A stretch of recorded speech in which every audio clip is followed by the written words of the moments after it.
bureau, j'avais acheté une auto, une jolie traction avant qui filait comme le vent. C'était en juillet 39, je me gonflais comme un bœuf dans ma fierté de bourgeois d'avoir une voiture à moi. Mais 20 septembre, et je pars pour la guerre.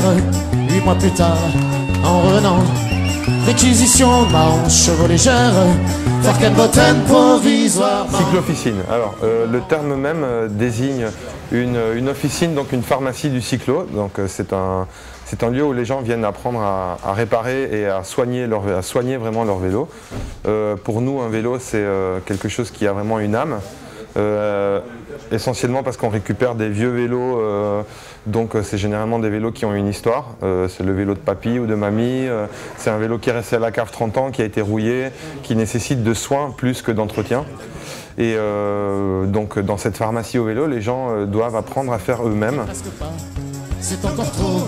Voilà qu'on me retire ma licence, j'ai dû revendre ma moto. Étant donné que je ne sais pas vraiment bricoler, voire pas du tout même, c'était l'occasion d'apprendre, donc voilà.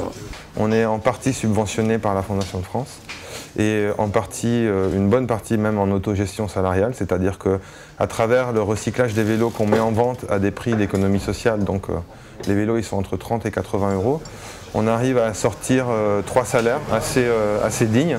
C'est des salaires qui sont supérieurs au SMIC et donc on est assez content de pouvoir rémunérer les salariés ici de façon autonome. Il n'y a pas de chef, il n'y a pas de leader. On a tous la même voix, donc le président a la même voix que moi qui suis salarié. Parce que ta tige elle est grande. Oui, les deux mêmes. Voilà, j'arrive pile au bon endroit, je crois.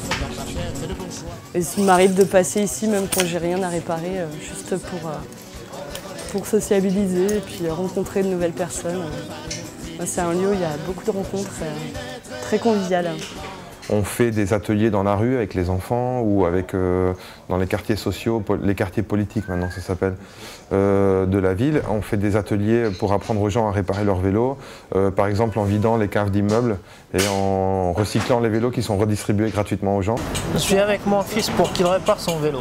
C'est une très bonne initiative, surtout que j'ai appris que c'est une association, c'est même pas des professionnels, c'est pas lucratif. On est arrivé ici, on pensait qu'ils allaient le réparer eux-mêmes, mais finalement ils nous ont initiés, donc on fait ça nous-mêmes. Et ça permet à mon petit garçon de s'initier, d'avoir une approche de la réparation. Comme ça, ça lui permettra d'oser démonter, remonter, réparer. Tout le monde est capable de faire n'importe quoi dans sa vie, il suffit de le vouloir. Et justement, on vit dans une société qui nous dit « délègue, arrête de penser, arrête de réfléchir à ce que tu peux faire et passe plutôt en mode passif et délègue aux autres ce que tu ne peux pas faire ». Et bien nous, on trouve que ça c'est absolument faux. La preuve, c'est qu'on a 500 adhérents après 8 mois d'ouverture et que ces 500 adhérents font tous le travail eux-mêmes. À la limite, ils demandent un conseil. Quand ils ne savent pas faire, c'est clair, ils passent par nous.